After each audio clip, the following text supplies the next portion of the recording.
Hi, welcome to our next topic of discussion, that is periodontal plastic surgery. Here we come across a term mucogingival surgery which was given by Friedman in 1957. The term mucogingival surgery, it includes the surgical procedures which are used for correction of relationship between gingiva and oral mucous membrane. So you can say mucogingival surgery is used for correction of mucogingival problems associated with attached gingiva, shallow vestibule and frenum. And in 1996, this term was changed to periodontal plastic surgery, which was originally proposed by P.D. Miller. Now we have a broader term, mucogingival therapy. This broader term includes the surgical as well as the non-surgical procedures to correct the mucogingival problems. And for example, we have orthodontic or restorative dentistry applied in correction of problems associated with mucogingival. Next we talk about attached gingiva. How much amount of attached gingiva is necessary for health? So initially there was controversy regarding this. Now it is said that there is no minimum width of attached gingiva that has been established necessary for health. And a person with excellent oral hygiene can maintain health with almost no attached gingiva. But in a person whose plaque control is poor, presence of attached gingiva. A person with poor plaque control, the presence of attached gingiva delays the mucogingival problem. So you can say although attached gingiva is not necessary for health, but it acts as a barrier or protective in people who do not have good plaque control. We come to gingival recession. Here we come to Miller's classification. Miller's class 1 is a small, not touching mucogingival junction. Miller's class 2, herein we have deep recession crossing the mucogingival junction, but there is no loss of interproximal soft tissues or hard tissue. In class 3, here we touch the mucogingival junction or may not touch the mucogingival junction, but there is loss of interproximal soft and hard tissue. In class 4, there is loss of interproximal tissue to the level of nearly the facial tissue. Then we have the Sullivan and Atkins classification that classified it as deep narrow, shallow wide, deep wide and shallow. We have one more classification, the Nordland and Tarnow's classification. This classification is for papillary height. This is an important classification. We have 3 points here. One is the contact point. Then we have the interproximal CJ here and we have the facial CJ. Now in a normal condition, the papilla will fully fill the interproximal area reaching up to the contact point. Class 1 papilla, what happens is there is a loss of papilla in this region, but still papillary height is above the interproximal CJ, although it is below the contact. Now in class 2, there is loss of interproximal papilla such that although the papilla is below or apical to the interproximal CJ, but it is still coronal to the facial CJ. And class 3 is a loss of interproximal papilla such that it goes even below the facial CJ. Next we come to the technique of root coverage. The most commonly used technique, the free gingival autograft, was given by Bjorn in 1963. When we talk about mucogingival surgery, we'll have a lot of people, a lot of names, authors, and thus we have a lot of MCQs on them.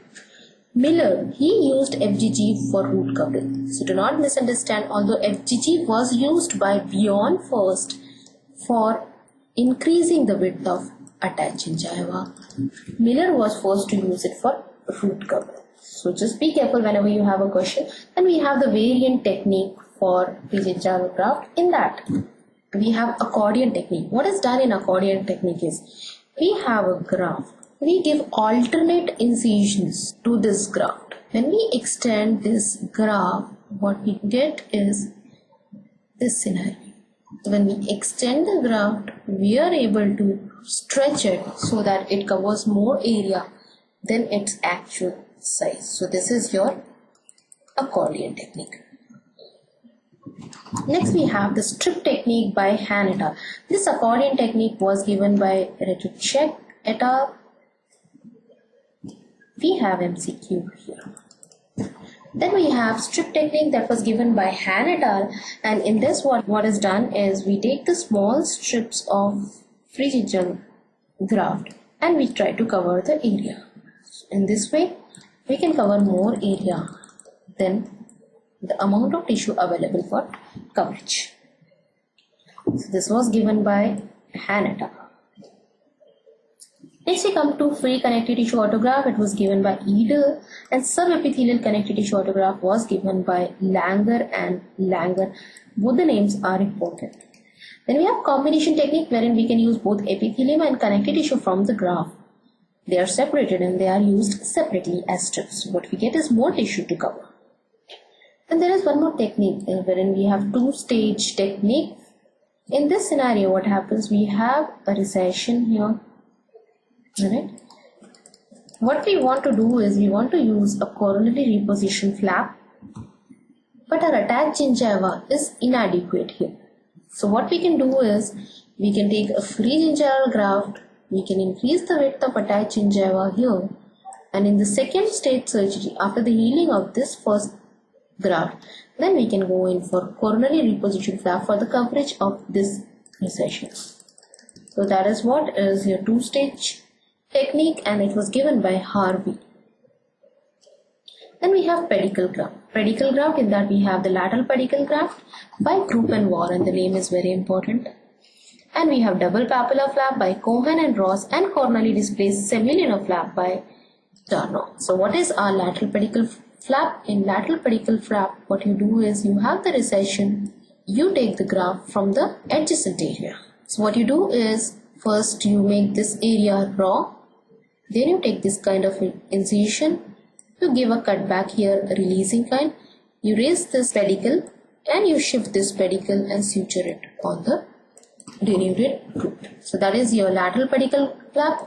In your double papilla, what you do is you have the recession, you take the flaps from both the sides. So you take the flap from both the sides and you move the flap to cover the receded area. So that was your double papilla flap given by Cohen and Ross. And lastly, you have your semilunar flap. In semilunar flap, what you do is you give an incision here. You do not join the incision to the marginal gingiva. You just keep it around 2 to 3 millimeters away from the marginal gingiva.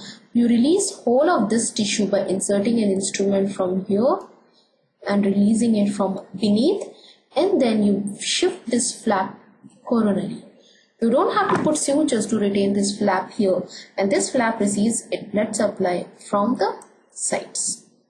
So that was your semilunar flap that was given by Tarnow's flap. So you have your MCQ here. This Group and Warren have been asked as MCQ. So these are your MCQs in this slide. Next we come to interdental papilla. Interdental papilla, already we have seen the classification.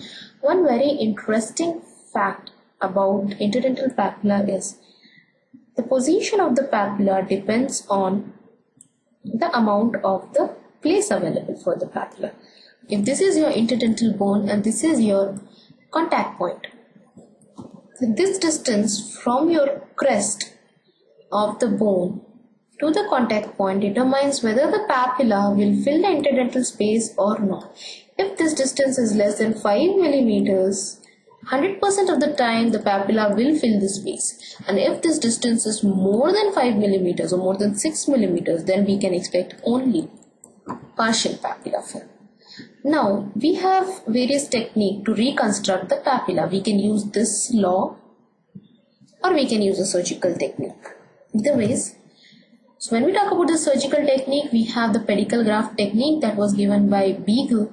Here what we do is from the palatal tissue, for example, this is your incisor, this is your palate, and from here you take up the tissue and you roll it interdentally to fill the papilla here. So that is a pedicle graft technique. Then you have semilunar coronally positioned papilla. And what you do is you give an incision, you create a space here, you put the connective tissue inside to fill the papilla so that papilla is raised up. And you have envelope technique, that is again with connective tissue graft. Herein you give the incision, you raise the flap, you put the connective tissue and you suture it. Non-surgical technique. Non-surgical technique, you can say this is a part of our mucogingival therapy. A non-surgical therapy, it includes orthodontic paralleling of roots. For example, imagine a scenario. This is your bone, these are your incisors, and these are the direction of the roots. If you see, the roots are diverging. Because of this, your contact point, which was supposed to be at this position, has moved coronally.